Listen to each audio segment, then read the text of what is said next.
So somewhere along the way, a lot of us learned that being hard on ourselves was productive, and that if we criticize ourselves enough, we'd finally change. We'd finally get motivated, or we'd finally become better. That hard self-talk. So we walk around with this internal voice constantly saying, you should be doing more. You're behind. Why can't you get your shit together? Other people can handle this. Why can't you? And the problem is, after a while, we stop questioning that voice and we just assume it's true. But here's what I want you to think about.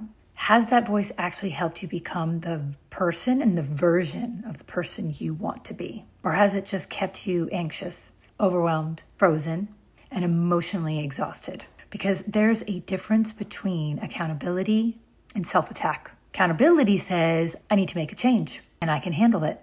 Self-attack says, there's something wrong with me. I can't do this. And when your nervous system is constantly under attack from your own thoughts, it becomes incredibly hard to access creativity, confidence, consistency, or even motivation. A lot of people with anxiety, ADHD, overwhelm, perfectionism, they're not lazy, they're mentally exhausted from carrying around a constant stream of internal criticism all day long. The internal shitty committee. So for me personally, ADHD can make this really loud sometimes.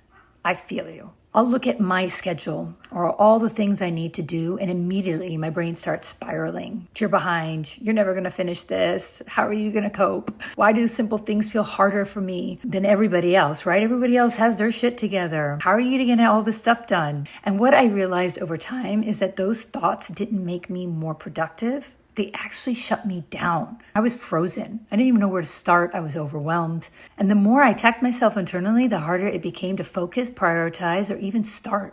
That was the huge shift for me when I understood that my nervous system responds very differently to criticism than it does to safety. Because we think self-criticism is what creates discipline or helps to motivate us. But most of the time it creates shame. And shame rarely creates sustainable change. So what actually creates movement is safety. Feeling emotionally safe enough to start imperfectly, safe enough to learn, safe enough to not get everything right immediately. And that doesn't mean avoiding accountability or pretending everything is fine. It means learning how to support yourself while you grow instead of emotionally punishing yourself through the process. When our inner system or our inner dialogue changes, your capacity changes too.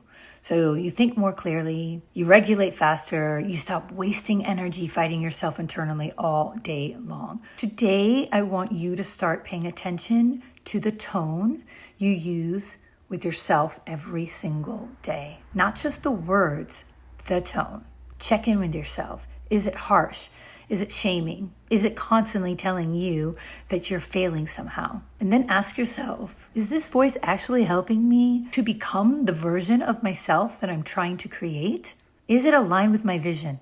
Because healing your self-talk isn't about becoming positive all the time. It's about creating an internal environment that actually supports your growth instead of sabotaging it. That's all. Once you start noticing those thoughts, you can really begin asking a different question. What thoughts would actually help me move toward the life, the feeling, and the version of myself that I am trying to build? That's where you shine.